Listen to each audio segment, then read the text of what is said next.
বাড়িতে কে আছো? এই তো আমি। আরে বাবা, আসো আসো আসো, বসো বসো বসো।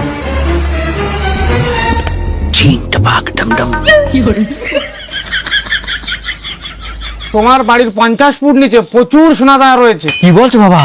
আগেকার রাজারা প্রচুর ধন সম্পদ লুকিয়ে রেখে গেছে এর নিচে, প্রচুর সোনাদানা আছে এর নিচে।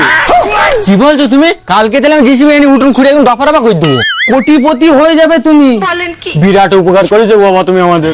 দাঁড়াও বাবা, তোমার জন্য জল খাবারটা নিয়ে আসি। এ নাও বাবা। একটু আলু ভাজা হলে ভালো হইতো। কি বলছো বাবা? অত তো আলু ভাজা আছে, ভালো করে দেখো। কোথায় আলু ভাজা? আমি তো কিছুই দেখতে পাচ্ছি না। ও বাবা, বাবা গো। রুটিটার নিচে আছে, দেখো।